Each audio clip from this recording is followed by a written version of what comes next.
Hello दोस्तों, last lecture में हम लोगों ने फिज़िकल क्वांटिटीज़ के बारे में पढ़ा।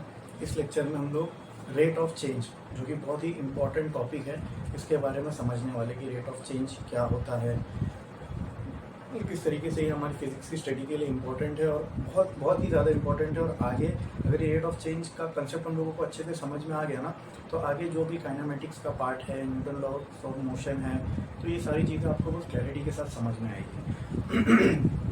तो रेट ऑफ चेंज पे आने से पहले हम कुछ अपने कंसेप्ट डेवलप कर लेते हैं। मैं आपके कुछ कंसेप्ट डेवलप करना चाहूँगा। वो ये है कि सबसे पहले हम लोग जो लास्ट लेक्चर में हमने देखा था, फंडामेंटल फिजिकल क्वांटिटीज़, सप्लीमेंट्री और डिराइव फिजिकल क्वांटिटीज़, ठीक है। तो अभी हम लोग कुछ डिराइव फिजिकल क्वांटिटीज़ पे डिस्कशन करते हैं। जैसे कि अगर मुझे और उन डिराइव फिजिकल क्वांटिटीज़ पे चर्चा करने से पहले और एक चीज़ है जो मैं आपको क्लियर करना चाहूँगा। मैंने लास्ट लेक्चर में आपको बताया था, ये जो लेंथ हमारे पास, लेंथ जो फंडामेंटल फिजिकल क्वांटिटी है, लेंथ दो तरह की हो सकती है। एक लेंथ होती है जिसे हम कहते हैं डिस्टेंस लेंथ, और एक लेंथ होती है जिसे हम कहते हैं डिस्प्लेसमेंट लेंथ। ये दोनों का फर्क हमें समझ में आना बहुत ज़रूरी है। अगर इसकी क्लैरिटी हमें होगी तो हम सिली मिस्टेक्स नहीं करेंगे। कुछ बच्चे, मैं लिटरली आप लोगों को बहुत ही बेसिक में पढ़ा रहा हूँ, क्योंकि मैं उस बच्चे की थॉट प्रोसेस समझ के चल रहा हूँ जिसे कुछ भी नहीं आता, ठीक है। तो और वो बच्चे फिर डर जाते हैं, कंफ्यूज हो जाते हैं कि हमें क्यों नहीं आ रही है कोई चीज़, हमसे आंसर क्यों गलत हो रहा है। वो इसीलिए होता है क्योंकि जो सबसे बेसिक चीज़ होती है उस पर कोई ध्यान नहीं देता। तो अगर वो बेसिक सी, वो फंडामेंटल सी क्लियर नहीं होंगे तो हम अच्छे कॉम्प्लेक्स टॉपिक को कैसे समझ पाएंगे, अच्छे प्रॉब्लम्स कैसे कर पाएंगे। इवन सिंपल प्रॉब्लम्स में भी हम गलती करेंगे, ठीक है। तो ये सारी चीज़ें समझना बहुत ज़रूरी है, बहुत बेसिक चीज़ है, ठीक है। कि लेंथ जो है, इसको लेंथ दो तरीके की हो सकती है, एक डिस्टेंस लेंथ और एक डिस्प्लेसमेंट लेंथ। डिस्टेंस और डिस्प्लेसमेंट लेंथ का फर्क क्या है, क्या इनमें डिफरेंस है, तो उस पर थोड़ा सा डिस्कस करते हैं। मान लो कोई एक पर्सन है जो पॉइंट ए यहाँ पे खड़ा हुआ है, ठीक है, और ये मूव हुआ और थोड़े टाइम बाद ये यहाँ पे पहुंच गया पोजीशन बी पे, पॉइंट बी पे। और मान लो यहाँ से यहाँ तक जब ये मूव हुआ तो इसने जो डिस्टेंस ट्रैवल किया दैट वाज 2 मीटर, ठीक है। अब कई बार ऐसा होगा कि डिस्टेंस और डिस्प्लेसमेंट सेम हो सकता है, ठीक है, हो सकता है, मैं ही नहीं बोल रहा हूँ हमेशा होगा, हो सकता है। जैसे कि अब मान लो लेंथ का मतलब क्या कि सर जो भी इनिशियल पोजीशन थी वहां से जो भी फाइनल पोजीशन तक का जो भी डिस्टेंस कवर हुआ उसको हमने मेजर किया, वही हमारी लेंथ होती है। तो फिर ये डिस्प्लेसमेंट, डिस्टेंस और डिस्प्लेसमेंट लेंथ ये क्या है, इसमें क्या फर्क है, तो अब इसको ध्यान से समझना। डिस्टेंस लेंथ का मतलब क्या होता है, डिस्टेंस लेंथ का मतलब क्या होता है, total path travelled by a body, ठीक है। कोई चीज है, उसने इनिशियल पोजीशन से लेके रुकने तक, ठीक है, या फिर जब तक भी आप उसके मोशन को एनालाइज कर रहे हो तब तक उसने जितना भी डिस्टेंस ट्रैवल किया होगा उसको हम कहते हैं distance length. Total path travelled by a body is called as distance length. जैसे कि यहाँ पे आप मुझे बताइए कि अगर बॉडी पॉइंट ए से चली और पॉइंट बी पे पहुंची, तो आप मुझे बताओ कि उसने कितना डिस्टेंस लेंथ ट्रैवल की। लेंथ तो ट्रैवल किया, ये क्लियर है। अब ये लेंथ डिस्टेंस लेंथ है, डिस्प्लेसमेंट लेंथ है, इसकी हमें क्लैरिटी नहीं है। तो मैंने डिस्टेंस लेंथ का आपको डेफिनेशन क्या बताया, total path travel by the body, जितना भी ट्रैवल किया उन सबको जोड़ दो, वो लेंथ हमारी कहलाएगी डिस्टेंस लेंथ। तो यहाँ पे बॉडी ने कितना ट्रैवल किया, 2 मीटर, ओके। तो डिस्टेंस लेंथ कितनी हो गई, 2 मीटर, ठीक है। अच्छा, अब डिस्प्लेसमेंट लेंथ पे आते हैं। डिस्प्लेसमेंट लेंथ का मतलब क्या, सुन लो ध्यान से, चाहिए तो जो मैं बोल रहा हूँ आप लिख भी सकते हो। डिस्प्लेसमेंट लेंथ क्या होती है, द शॉर्टेस्ट डिस्टेंस, ध्यान से सुनना, the shortest distance between initial and final position of the body. ठीक है, कोई बॉडी एक पर्टिकुलर पॉइंट से निकली, एक पर्टिकुलर पॉइंट पे पहुंच गई, तो इन दोनों के बीच का जो शॉर्टेस्ट डिस्टेंस होगा, शॉर्टेस्ट डिस्टेंस, उसको हम कहेंगे डिस्प्लेसमेंट। अब आता है यहाँ पे कंफ्यूजन, वो क्या कि सर डिस्टेंस का मतलब क्या, जितना बॉडी ने टोटल ट्रेवल किया। तो अभी अगर कोई बॉडी ए से निकली और बी पे पहुंची तो टोटल बॉडी ने कितना ट्रेवल किया, 2 मीटर, तो डिस्टेंस लेंथ कितनी हो गई, 2 मीटर। ठीक है, अच्छा, shortest distance between initial and final position, ये क्या होता है, डिस्प्लेसमेंट लेंथ। अब देखो ये इनिशियल पोजीशन है, ये फाइनल पोजीशन है, तो शॉर्टेस्ट डिस्टेंस का मतलब क्या, इन दोनों के बीच में जो शॉर्टेस्ट पाथ है वो क्या है, वो यही है, स्ट्रेट लाइन। ठीक है, तो यहाँ पर डिस्प्लेसमेंट लेंथ कितनी हो गई, वो भी 2 मीटर। अरे अब यहाँ प्रॉब्लम आ गई, अब ये अलग कैसे हुए सर, आप तो बोल रहे थे कि ये अलग, बताने का मकसद ये कि दोनों अलग अलग चीज़ है, तो अब यहाँ दोनों सेम क्यों आ रही है। तो हाँ, मैंने वही चीज़ कहा ना, यही तो कंफ्यूजन क्रिएट होता है। कभी कभी डिस्प्लेसमेंट और डिस्टेंस लेंथ सेम हो सकती है, ठीक है, हमेशा सेम नहीं होती। ठीक है, अब मैं इसको और थोड़ा सा आगे बढ़ाता हूँ। आप मुझे बताइए, ये जो बॉडी बी है, कि कोई बॉडी थी, वो यहाँ ए से निकली और बी पे पहुंची। अब बी पे पहुंचने के बाद वापस से वो बॉडी ने ट्रैवल किया, चलो स्ट्रेट लाइन नहीं बनाता हूँ मैं, वापस से उस बॉडी ने ट्रैवल किया और यहाँ कहीं आ गया 1 मीटर पीछे। ठीक है, और इसको मैंने कह दिया पॉइंट सी। अब एकदम क्लियर हो जाएगा डिस्टेंस और डिस्प्लेसमेंट लेंथ का कॉन्सेप्ट। ठीक है, अब फिर से आप मुझे बताओ डिस्टेंस लेंथ क्या होती है। Distance length is the total path travelled by a body. ठीक है, वो होगी डिस्टेंस, उसमें मैं कहूँगा डिस्टेंस लेंथ।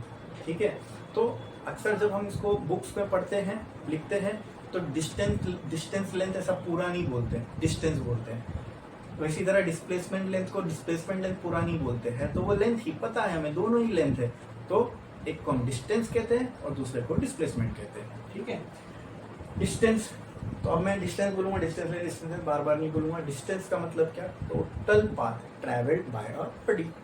ठीक है, अब मुझे बताओ, बॉडी, कोई भी एक बॉडी थी, वो पॉइंट ए से निकली और पॉइंट सी पे उसका मोशन कंप्लीट हो गया। कितना टोटल उसने ट्रैवल किया, ए से बी 2 मीटर, बी से सी 1 मीटर, टोटल पाथ आपको देखना है डिस्टेंस के अंदर। अब मुझे बताओ डिस्टेंस लेंथ कितनी हुई, 3 मीटर। अब जो डिस्टेंस लेंथ है वो कितनी है, अब वो है 3 मीटर। अब डिस्प्लेसमेंट के बारे में, the shortest distance between initial and final position. ठीक है, आप मुझे बताओ, क्या ये इनिशियल पोजीशन थी, यस। क्या ये फाइनल पोजीशन है, यस। मोशन यहाँ कंप्लीट हो गया, ओके। तो अब the shortest distance between initial and final position क्या है, क्या वो यही होगा, यस यस। दिमाग लगाओ, क्या हो सकता है ये टोटल 2 है, ये 1 है, तो ये बचा हुआ कितना होगा, 1 मीटर। तो अब हमारी डिस्प्लेसमेंट लेंथ कितनी आ रही है, 1 मीटर। अब क्या ये सेम है, नहीं, तो देखो हो गया ना अलग। तो ये क्लैरिटी होना हमें बहुत जरूरी है। लेंथ जो है फंडामेंटल क्वांटिटी है, लेकिन लेंथ के अपने आप में 2 टाइप है, एक है डिस्टेंस लेंथ और एक है डिस्प्लेसमेंट लेंथ। डिस्टेंस क्या होता है, डिस्प्लेसमेंट क्या होता है, ये मैंने आपको बहुत ही क्लियरली बता दिया। आई होप आपको ये चीज समझ में आई होगी। ठीक है, डिस्टेंस कैसे मेजर किया जाता है और डिस्प्लेसमेंट कैसे मेजर किया जाता है। सिंपल, अगर डिस्टेंस मेजर करना है तो बॉडी ने जितना ट्रैवल किया उन सबको ऐड कर दो। बॉडी अगर पॉइंट ए से निकली बी पे गई, बी से निकली सी पे गई, सी से गई डी पे गई, सी से निकली डी पे गई, तो ये सब करते हुए बॉडी ने जितना ट्रैवल किया होगा वो टोटल पाथ को हम कहते हैं डिस्टेंस। और डिस्प्लेसमेंट का मतलब क्या, उसमें आपको बस 2 चीज देखनी है, बॉडी की इनिशियल पोजीशन का है, बॉडी की फाइनल पोजीशन का है। इन दोनों के बीच का जो डिस्टेंस है उसको आप नाप लो, इन दोनों के बीच की जो पाथ लेंथ है उसको आप नाप लो, वो पाथ लेंथ कहलाएगी डिस्प्लेसमेंट लेंथ। आई बात समझ में, ओके ठीक है। 1 मिनट, मैं इसको पोंछने के लिए डस्टर ले लेता हूँ।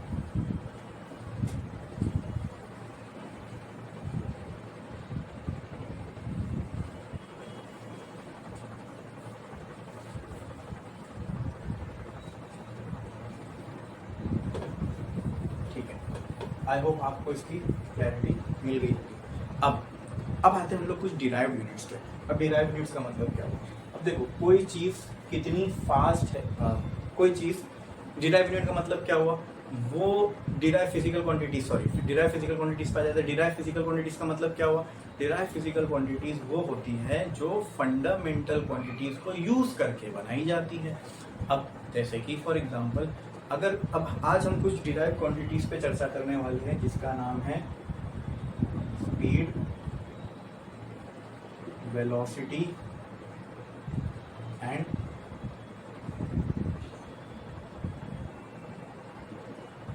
एक्सेलरेशन। ठीक है, ये कुछ डिराइव क्वांटिटीज है जिन पे आज हमें बात करनी है और रेट ऑफ चेंज को भी हम इन्हीं डिराइव फिजिकल क्वांटिटीज के एग्जांपल से समझने वाले हैं। ठीक है, इसीलिए मैं ये बिल्ड कर रहा हूँ ताकि मैंने कहा ना रेट ऑफ चेंज आपको बहुत अच्छे से समझ में आए। ओके, अब स्पीड का मतलब क्या होता है सबसे पहले लिख लेता हूँ मैं स्पीड। ठीक है, अब speed is related to distance length, velocity is related to displacement length. ठीक है, इसकी क्लैरिटी होनी चाहिए, एकदम दिमाग में बिठा लो। स्पीड जो है इसका डेफिनेशन क्या है, अगर चाहिए तो आप इसको लिख सकते हो। What is speed? Speed is defined as the ratio of total length travelled by the body. तो total length travelled by the body को हम क्या कहते हैं? डिस्टेंस लेंथ ही तो कहते हैं, distance. Ratio of total length travelled by the body and time. ठीक है, तो ये इसका रेशियो है किसका? डिस्टेंस और टाइम का। दूसरा वेलोसिटी। तो वेलोसिटी क्या है? वेलोसिटी किससे रिलेटेड है? डिस्प्लेसमेंट लेंथ से। तो वेलोसिटी क्या हो जाएगी? ये भी रेशियो है किसका? The displacement length covered by the body and time. तो ये क्या हो जाएगा? Displacement upon time. अब ये कहां से आई? कहां से हम बोलोगे सर क्यों क्यों क्यों पढ़ रहे हैं? वही मैंने आपको कहा, तो आप थोड़ा सा इस चीज को गौर करो। देखो, अगर मैं कोई बॉडी है पॉइंट ए से निकलती है पॉइंट बी पे जाती है, क्या इसको यहाँ से जाने में कुछ टाइम लगेगा? ठीक है, एक और बॉडी है जो सेम पॉइंट ए से निकलती है पॉइंट बी पे जाती है, क्या इसको भी टाइम लगेगा? हाँ लगेगा। क्या अगर मुझे ये पता करना है कि इन दोनों में से कौन जल्दी पहुंचा, तो उसके लिए मुझे क्या चाहिए? मुझे इनको टाइम के साथ कंपेयर करना पड़ेगा। तो वही तो मैं कर रहा हूँ यहाँ पे। बॉडी ए ने कितना डिस्टेंस ट्रेवल किया, ठीक है, दो जैसे पॉइंट, ये एक पॉइंट है ए और एक पॉइंट है बी। एक बॉडी नंबर 1 वो यहाँ से यहाँ ट्रेवल कर रही है, फिर यहाँ पे एक पॉइंट है ए, यहाँ पे एक पॉइंट है बी। एक बॉडी नंबर 2 वो भी ए टू बी ट्रेवल कर रही है। ठीक है, अब दोनों ही ट्रैवल कर रहे हैं, लेकिन कौन फास्ट है कौन स्लो है, अगर मुझे ये पता करना है तो सिर्फ डिस्टेंस दोनों ने कवर किया ये देख के तो मैं नहीं बता सकता ना कि किसने जल्दी किया, वही काम किसने जल्दी किया किसने स्लो किया। तो इसीलिए हमने अपना एक कंसेप्ट डेवलप किया स्पीड और वेलोसिटी। अब बोलोगे सर एक दो क्यों, एक क्यों नहीं? क्योंकि देखो, अगर मान लो ये ऐसा कुछ होता कि बॉडी 1 जो है ए से बी पे गई, फिर वहां से सी पे आई। ठीक है, सेम सेकंड बॉडी जो है ए से बी पे गई, फिर वहां से सी पे आई। अब यहाँ पे गड़बड़ क्या हो जाएगी? अब आप मुझे बताओ, मुझे इनके जो डिस्टेंसेस है, इन्होंने कितना डिस्टेंस कवर किया, कितनी पाथ कवर किया, कितने टाइम में किया, वो अगर मुझे कैलकुलेट करना है तो अब लेंथ की तो 2 टाइप्स है ना। लेंथ अपने आप में 2 है। वो क्या? एक तो टोटल लेंथ और एक वो लेंथ जो इनिशियल और फाइनल पोजीशन के बीच में है। तो अब लेंथ क्योंकि 2 टाइप की है, तो इसीलिए हमने कौन कितना काम को फास्ट या स्लो कर रहा है, इसके लिए भी हमने 2 पैरामीटर्स बना दिए, एक जो डिस्प्लेसमेंट लेंथ से आएगी और एक जो डिस्टेंस लेंथ से आएगी। क्लियर है? ठीक है, तो डिस्टेंस वाली लेंथ को टाइम के साथ कंपेयर करके जो फिजिकल क्वांटिटी आती है उसे हम कहते हैं स्पीड। डिस्प्लेसमेंट वाली लेंथ को टाइम के साथ कंपेयर करके जो फिजिकल क्वांटिटी आती है उसे हम कहते हैं वेलोसिटी। क्लियर है? क्योंकि लेंथ 2 तरह की है, इसीलिए जो फास्ट या स्लो कोई चीज कर रही, कोई ऑब्जेक्ट कितना फास्ट है कितना स्लो कोई काम कर रहा है, इसको पता करने के लिए भी हमने 2 फिजिकल क्वांटिटीज बनाई based on distance length and displacement length. Distance length पे बेस्ड जो फिजिकल क्वांटिटी जो फास्ट स्लो का फैसला करेगी वो कौन है? स्पीड। डिस्प्लेसमेंट पे बेस्ड जो फिजिकल क्वांटिटी जो फास्ट स्लो का फैसला करेगी वो कौन है? वेलोसिटी। क्लियर? ठीक है, अब why these are derived physical quantities? Simple. What is distance? Length. What is displacement? Length. What is length? Fundamental physical quantity. What is time? Fundamental physical quantity. तो ये दोनों fundamental physical quantity मिलके, ये दोनों fundamental physical quantity मिलके एक नई physical quantity बनी। तो इन दोनों को हम क्या कह सकते हैं? Derived physical quantity. I hope ये चीज आपको क्लियर हो गई होगी, ठीक है। इसीलिए ये सब समझने से पहले इसीलिए मैंने कहा था स्पीड, वेलोसिटी सब तभी समझ में आती है जब इसके नीचे वाले कॉन्सेप्ट्स हमारे क्लियर होंगे। इसके नीचे वाले कॉन्सेप्ट्स क्या थे? डिस्टेंस और डिस्प्लेसमेंट, ठीक है। अच्छा, डिस्टेंस और डिस्प्लेसमेंट का आइडिया कब आएगा? जब लेंथ पता होगी क्या है। लेंथ क्या है? फंडामेंटल फिजिकल क्वांटिटी है। उसके लिए फिजिकल क्वांटिटी क्या है? तो याद है, फिर हमने किस बराबर हमने लाइन बाय लाइन एक ऑर्डर में हमने पढ़ा, ताकि आगे आगे जो हम करने वाले हैं वो उसकी हमको क्लैरिटी रहे, हमें कोई कंफ्यूजन नहीं रहे, ठीक है। तो आई होप आपको ये चीज़ समझ में आ गई होगी कि स्पीड क्या होती है, वेलोसिटी क्या होती है। सिंपल, डिस्टेंस का कंपैरिजन टाइम के साथ, डिस्प्लेसमेंट का कंपैरिजन टाइम के साथ। और जब भी ये जो कंपैरिजन वर्ड मैं बोल रहा हूँ, उसको अगर हम डिवाइड में कोई चीज़ करते हैं तो वो कंपेयर ही करना होता है, ठीक है। और उसको हम मैथमेटिकल टर्म में रेशियो बोलते हैं। तो इसको हम डिफाइन कैसे करते हैं स्पीड को? Speed is defined as ratio of total distance travelled by the body and time. What is velocity? It is defined as the ratio of displacement and time. Clear? Okay. ठीक। अब बचा क्या? अब बचा एक्सेलरेशन, ठीक है। इस पे हम लोग आएंगे, पहले हम लोग रेट ऑफ चेंज समझते हैं, इसके बाद एक्सेलरेशन पे आएंगे, ठीक है।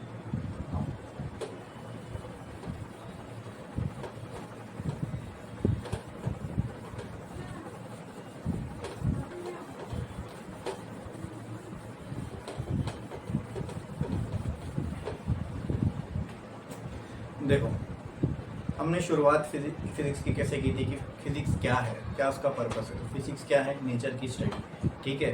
तो कैसे करते हैं? देख के, ऑब्जर्व करते हैं, माइंड में क्यूरियोसिटी आती है, फिर उसके पीछे आंसर्स ढूंढने लग जाते हैं। तो जो हमें मिलता है वही फिजिक्स है, जो इक्वेशंस, मैथमेटिकल रिलेशंस मिलते हैं वही फिजिक्स की स्टडी है, ठीक है। तो हम देखते क्या है, तो उसी से तो फिजिक्स वजूद में आता है ना, एग्जिस्टेंस में आता है। क्या देखते हैं हमेशा नेचर में? तो हम जब नेचर को जब ऑब्जर्व करते हैं तो उस ऑब्जर्वेशन में क्या देखते हैं हम लोग? तो देखा जाता है चेंज। बहुत इंपॉर्टेंट चीज है। इसी चेंज की स्टडी के इसी चेंज को ऑब्जर्व करके, इसकी स्टडी करके जो भी मैथमेटिकल इक्वेशंस या फिर थियरीज हम डिराइव करते हैं वही फिजिक्स है। किसी ने देखा कि एक कांच के टुकड़े में से जब लाइट पास हो रही है तो अलग अलग कलर बन रहे, ऑब्जर्वेशन, कुछ चेंज हुआ, वाइट लाइट नहीं रही, कुछ कलर में चेंज हो गई, ठीक है। अब कोई चीज़ चल रही है मतलब वो जहाँ थी अब वहाँ नहीं है, उसकी पोजीशन चेंज हो गई, यहाँ पर भी चेंज दिखा। अब ये सारी चीज़ें, कोई चीज़ गिर रही है मतलब हर सेकंड उसकी पोजीशन चेंज होती जा रही है, तो यहाँ पर भी उसकी पोजीशन में चेंज आ रहा है। तो कुछ ना कुछ चीज़ हमारे आसपास जब भी, अब देखो कोई चीज़ जब चेंज नहीं हो रही है तो उसको वो चीज़ हमें इतना विचलित नहीं करती, वो चीज़ हमारे दिमाग में क्वेश्चन इतने अराइज नहीं करती है, ठीक है। तो कौन सी चीज़ हमारे दिमाग में क्वेश्चन अराइज करती है? भाई चेंज। जब हम अपने आसपास कुछ चीज़ चेंज होते हुए देखते हैं तो that creates curiosity in our minds, ठीक है। तो फिजिक्स क्या है? नेचर की स्टडी। नेचर में क्या स्टडी कर रहे हैं हम लोग, क्या देख रहे हैं? तो नेचर में हम क्या देखते हैं, क्या ऑब्जर्व करते हैं, जिसकी स्टडी को हम फिजिक्स कह रहे हैं। तो वो क्या ऑब्जर्व करते हैं? बहुत ही इंपॉर्टेंट चीज़ है, वो क्या है? चेंज। क्या है? चेंज। क्या है? चेंज, ठीक है। अब इस चेंज के एग्जाम्पल को वही हम लोग मोशन से स्टडी करते हैं, जो मैंने वेलोसिटी और स्पीड का आप लोग को एग्जाम्पल दिया। मान लो कोई एक बॉडी है, वो पॉइंट ए पे है, ठीक है, ये उसकी इनिशियल पोजीशन है, और कुछ टाइम बाद वो पहुंच गई पॉइंट बी पे, ठीक है। तो क्या मैं बोल सकता हूँ इनिशियली उसकी जो उसकी पोजीशन थी वो ए थी, और फाइनली जो उसकी पोजीशन है वो बी है। तो क्या यहाँ मेरा ये बोलना सही होगा? There is a change in position of that body. Okay, ये चेंज हुआ, यस। अब इस चेंज को स्टडी करना है, ठीक है। अब जब इस चेंज को स्टडी हम करते हैं ना, तो यही चेंज की स्टडी से मैथमेटिकल इक्वेशंस वजूद में आती है, और इन्हीं मैथमेटिकल इक्वेशंस को हम फिजिक्स में एज अ फॉर्मूला पढ़ते हैं, और उसी को हम फिजिक्स बोलते हैं। उसमें कोई डरने घबराने की बात ही नहीं है, ये तो सिंपल ऑब्जर्वेशन है। और उससे फर्स्ट प्रिंसिपल थिंकिंग से और इंट्यूटिवली मतलब नेचुरली जो हमारी सोच में आ रहा है वो हम लिख रहे हैं, ठीक है। अच्छा, अब इसकी जो पोजीशन थी ये थी, कुछ टाइम बाद इसकी पोजीशन ये हो गई, तो इसके पोजीशन में क्या आया, चेंज आया। अब एक चीज मैं और यहाँ पे आपको क्लियर करना चाहूंगा कि पोजीशन हम किसी चीज की कैसे डिफाइन करते हैं। ध्यान से सुनिए, पोजीशन हम किसी चीज की कैसे डिफाइन करते हैं। ये एक पॉइंट है स्पेस में, ठीक है, ये मेरी उंगली के बीच में एक पॉइंट है। मैंने आपसे कहा बताओ इसकी पोजीशन क्या है, बताओ, टेल मी इट्स पोजीशन, बोलो। तो अगर आप अभी अगर सोच रहे हो इसकी पोजीशन कैसे बताऊं, मैं यही दिमाग में आ रहा होगा आपकी पोजीशन की कैसे बताऊं, क्यों, क्योंकि एक सिंगल पॉइंट की ना पोजीशन आप बता ही नहीं सकते, बता ही नहीं सकते, इट इज नॉट डिफाइंड, बता ही नहीं सकते। क्यों नहीं बता सकते? अब मैं थोड़ा सा सवाल को चेंज करता हूँ। अब देखो, अगर ये दो मेरे दो उंगली के बीच में जो पॉइंट है, अगर मैं बोलूँ इस पॉइंट की पोजीशन मुझे बताओ रूफ के रेस्पेक्ट में कितनी है, तो आप एक स्केल लोगे या मेजरिंग टेप लोगे, मेजर करोगे, सर बोलोगे 3 मीटर है, 4 मीटर है। तो लोग ग्राउंड से बताओ इस पॉइंट की पोजीशन क्या है, तो आप बताओगे सर यहाँ से ये 2 मीटर है, 3 मीटर है, ठीक है। तो आपने एक चीज़ गौर की दोस्तों कि अच्छा, जब आपने ग्राउंड से इसको मेजर किया तो क्या आपने ग्राउंड को 0 माना, फिर 0 से आप मेजरिंग टेप को ऊपर लाते गए, फिर यहाँ तक लेके आए, यहाँ आपको मिला 2 मीटर, तो आपने कह दिया सर इसकी पोजीशन ग्राउंड से 2 मीटर है। अगर मैंने कहा सीलिंग से बताओ, तो आपने क्या किया, सीलिंग को 0 माना, फिर वहां से आप मेजरिंग टेप को खींचते हुए आए, इस पॉइंट पे लेके आए और कहा कि सर ये सीलिंग से इसकी पोजीशन 4 मीटर है। तो दोस्तों मैं यहाँ पे आपको एक पॉइंट की तरफ गौर करवाना चाहता हूँ, वो ये है कि पोजीशन हम किसी भी पॉइंट की को पूरे स्पेस में, दुनिया में स्पेस में कोई भी पॉइंट की पोजीशन, सिंगल पॉइंट की पोजीशन हम डिफाइन ही नहीं कर सकते। कब तक? जब तक कि हमें कोई रेफरेंस ना दिया जाए। रेफरेंस यानी कहां से इसकी पोजीशन बताना है वो बता दो सर, फिर मैं बता दूंगा इसकी पोजीशन क्या है। अगर मैं बोलूं वो वॉल से इसकी पोजीशन क्या है, ये वॉल से इसकी, तब आप इजीली बता पाओगे, वॉल से सीलिंग से तब आप, लेकिन मैं बोलूं इसकी पोजीशन क्या है, ये नहीं आप बता पाओगे। So there is nothing such that a position of single point, मतलब ये हम फिजिक्स में डिफाइन कर ही नहीं सकते। सही बात समझ में क्लियर है? सिंगल पॉइंट की पोजीशन हम डिफाइन कर ही नहीं सकते। इसकी पोजीशन तभी डिफाइन की जा सकती है जब हमें कोई रेफरेंस दिया जाए। ओके, क्लियर है? मतलब रेफरेंस का मतलब, अब इसकी पोजीशन डिफाइन करने के लिए हमें कोई और दूसरा पॉइंट चाहिए, जैसे सीलिंग का कोई एक पॉइंट हो गया, ग्राउंड का एक पॉइंट हो गया। क्लियर है? तो एक सिंगल पॉइंट की position is never defined, define हो ही नहीं सकती। तो कैसे डिफाइन हो सकती है? कहीं से उसका रेफरेंस हो, मतलब अगर कहाँ से आप, अगर ये बोल दिया जाए कि कहाँ से इसकी पोजीशन निकालनी है, तब आप इसको इजीली बता सकते हो कि हाँ भाई अगर वॉल से निकालना है, सीलिंग से निकालना है, ग्राउंड से निकालना है, तो हम इजीली पोजीशन के बारे में पता लगा सकते हैं। ओके, अब आई होप इसकी भी क्लैरिटी आपको हो गई होगी कि सिंगल पॉइंट की पोजीशन हम फाइंड कर ही नहीं सकते, इट इज नॉट डिफाइंड। किसी भी पॉइंट की अगर पोजीशन निकालना है तो उसके लिए हमें रेफरेंस चाहिए। ये क्लियर हो गया? अच्छा, तो क्या आपने इस पर गौर किया दोस्तों कि जब हमें रेफरेंस तो चाहिए और किसी पॉइंट की पोजीशन निकालने के लिए जो रेफरेंस हम मानते हैं, हम हमेशा उसको 0 कंसिडर करते हैं। जब मैंने कहा ग्राउंड से बताओ, तो आपने ग्राउंड को 0 कंसिडर किया, वहां से मेजर किया इस पॉइंट की पोजीशन। जब मैंने आपसे कहा सीलिंग से इसकी पोजीशन बताओ, तो आपने सीलिंग को 0 कंसिडर किया, फिर वहां से इसकी पोजीशन आपने बताई। वॉल से बोलूंगा तो आप वॉल को 0 कंसिडर करोगे, फिर वहां से इसकी पोजीशन बताओगे। क्लियर है? तो सिंपल, अगर मुझे किसी भी पॉइंट की पोजीशन पता करना है तो उसके लिए मुझे एक रेफरेंस जरूरी है, और जो भी मेरा रेफरेंस होगा उसको हम 0 कंसिडर करते हैं। क्लियर है? ओके, तो अगर मान लो मैं बोल रहा हूँ कि इस पॉइंट इसकी पोजीशन चेंज हुई, तो पोजीशन चेंज का मतलब क्या? तो इसको और अच्छे, पोजीशन चेंज का मतलब ये कि ये पहले कोई पोजीशन पे रहा होगा, उसके बाद कोई पोजीशन पे गया होगा। ओके, तो उसके लिए क्या मैं बोल सकता हूँ कि चलो मैं ए को 0 मान लेता हूँ और यहाँ से मेजर करता हूँ कि यहाँ तक ये कितना चला। तो मान लो यहाँ से मैंने मेजर किया और मुझे पता चला ये यहाँ से यहाँ तक कितना था, 2 मीटर। तो ठीक है, तो मैंने कहा कि यहाँ पॉइंट बी पे ये पहुंच गया, कितना हुआ, 2 मीटर। तो इसकी पोजीशन में चेंज कितना आया? कुछ नहीं करना है, फिर चेंज निकालना है आपको। तो क्या करोगे? कुछ नहीं करना है, फाइनल माइनस इनिशियल। तो चेंज कैसा निकाल सकते हैं हम लोग? फाइनल इसकी पोजीशन क्या थी? 2 मीटर, इनिशियल क्या थी? 0, तो इसकी पोजीशन अब क्या हो जाएगी? 2 मीटर फ्रॉम ए। ये बोलना पड़ेगा, पोजीशन का मतलब किस पॉइंट से मैं बता रहा हूँ, इसकी पोजीशन आएगी 2 मीटर फ्रॉम ए। इसने डिस्टेंस कितना ट्रेवल किया? 2 मीटर। डिस्प्लेसमेंट कितना हुआ? 2 मीटर। क्लियर है? हाँ, तो इससे क्या समझ में आया कि देखो अगर मैंने इसको 0 मान लिया, हालांकि मुझे इसकी पोजीशन 2 मीटर आ रही है, लेकिन ये एक्चुअल पोजीशन ये 2 मीटर आ तो रही है, लेकिन ये कैसे आई? जब मैंने 2 मीटर को इसकी इनिशियल पोजीशन से माइनस किया। क्या किया? माइनस किया। तो और जब मैं फाइनल और इनिशियल को माइनस कर रहा हूं तो मुझे क्या मिल रहा है? चेंज मिल रहा है। तो क्या मैं ये बोल सकता हूं कि पोजीशन किसी सिंगल पॉइंट की निकालना पॉसिबल ही नहीं है? हम लोग सिर्फ और सिर्फ चेंज इन पोजीशन निकाल सकते हैं। क्या निकाल सकते हैं? Change in position. क्या निकाल सकते हैं? Change in position. हम पोजीशन का चेंज निकाल सकते हैं। बोलो क्लियर है? क्लियर है? पोजीशन का सिर्फ चेंज निकाला जा सकता है।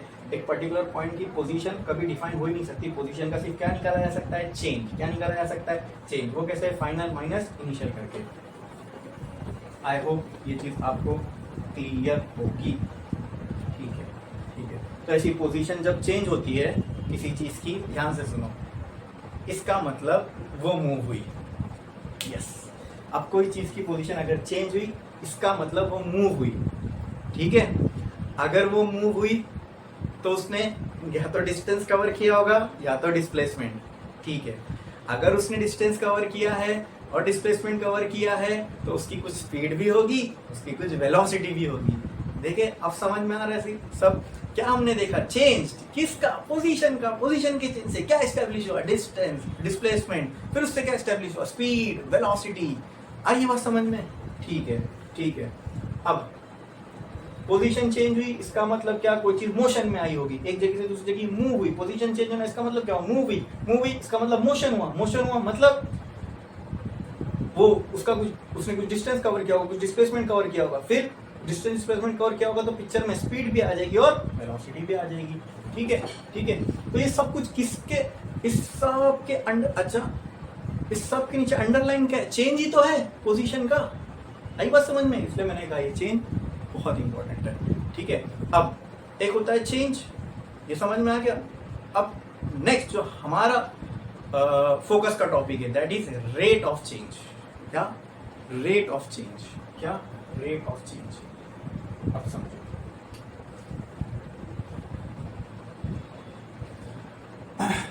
मैथ्स में रेट ऑफ चेंज का मतलब रेट ऑफ चेंज का अगर आप नॉर्मल डेफिनेशन भी देखोगे तो ये होता है change of some physical quantity with respect to some other physical quantity. इसको हम रेट ऑफ चेंज बोलते हैं। लेकिन ये बहुत वेग और आर्बिट्री डेफिनेशन हो गया। हम फिजिक्स में बहुत श्योर होके चल सकते हैं। वो क्या?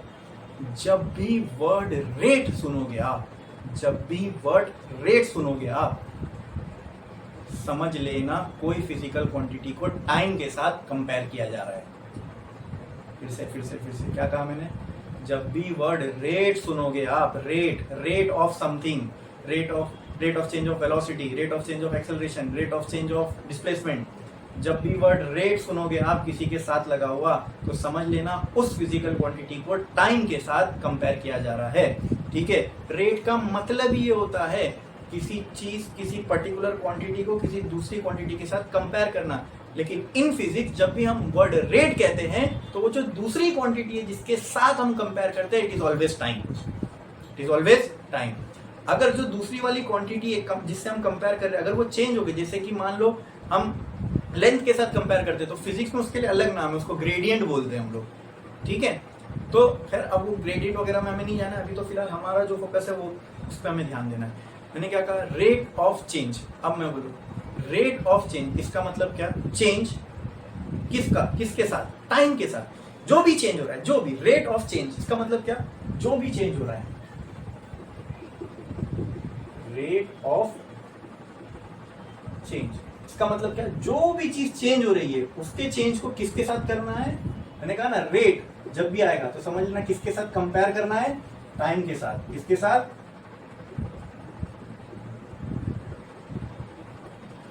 अब कंपेयर, अच्छा अगर मैं बोलूं रेट ऑफ चेंज ऑफ पहले तो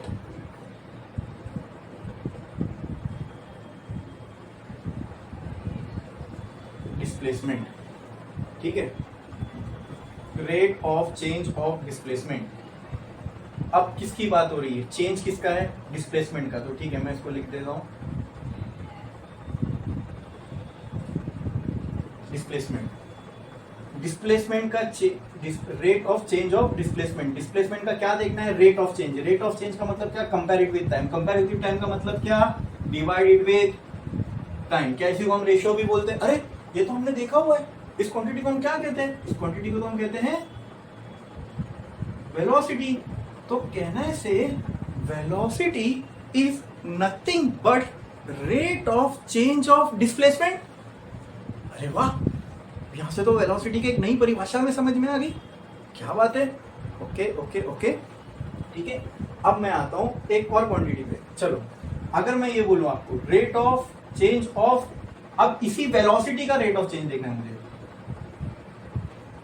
वेलोसिटी, क्या वेलोसिटी भी टाइम के साथ चेंज हो सकती है। मतलब मान लो कोई चीज 2 मीटर पर सेकंड से चल रही है, तो क्या वो ऐसा जरूरी है वो 2 मीटर पर सेकंड से चलती रहेगी।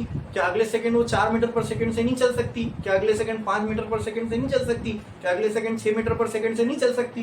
बिल्कुल चल सकती है। तो क्या मैं बोल सकता हूँ यहाँ वेलोसिटी टाइम के साथ चेंज हो रही है। बिल्कुल। तो अब मुझे क्या निकालना है, rate of change of velocity, ठीक है। तो पहले तो बोलो किसका रेट ऑफ चेंज निकालना है, वेलोसिटी का। वेलोसिटी का क्या निकालना है, rate of change. Rate of change का मतलब क्या, comparative with time. Comparative with time का मतलब क्या, डिनोमिनेटर में हमें सिर्फ क्या लगा देना है, टाइम। ऑटोमेटिक वो कंपेयर हो जाएगा, ठीक है। अच्छा, अरे जैसे rate of change of displacement velocity होता था, क्या क्या ये चीज को मैं ऐसा, क्या ये rate of change of displacement था ये पूरा। तो क्या मैं इसको ऐसा बोल सकता हूँ, rate of change of velocity, ठीक है। Rate of change of displacement को हमने एक नाम दे दिया, वो नाम क्या था, वेलोसिटी। तो क्या ऐसी में rate of change of velocity को कोई एक नाम नहीं दे सकता, बिल्कुल दे सकते। एंड दैट नेम इज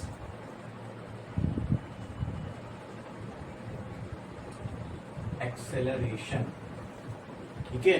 तो यहां हमारे सामने एक और कॉन्सेप्ट आ गया which is called as acceleration, ठीक है। तो अब इसको एकदम क्लियरली समझो, ठीक है।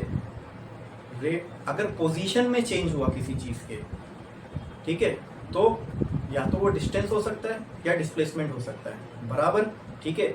अगर स्ट्रेट लाइन में हो रहा है तो डिस्टेंस डिस्प्लेसमेंट सेम है। तो क्या मैं कह सकता हूँ किसी चीज की पोजीशन में चेंज हुआ, मतलब कोई बॉडी पॉइंट ए से पॉइंट बी पे गई, यहाँ से यहाँ अगर गई, तो क्या मैं बोल सकता हूँ इसका डिस्प्लेसमेंट हुआ, yes. Initial final position minus initial position करके देखो, क्या मैं बोल सकता हूँ क्या इसका डिस्प्लेसमेंट हुआ, yes yes yes. If there is a change in position there will be displacement, ठीक है ठीक है ठीक है ठीक है, ओके।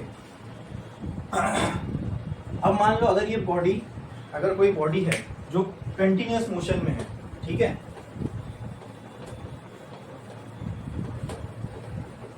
तो क्या इसका डिस्प्लेसमेंट भी इनिशियल पोजीशन के हिसाब से चेंज होता जाएगा, बिल्कुल होता जाएगा।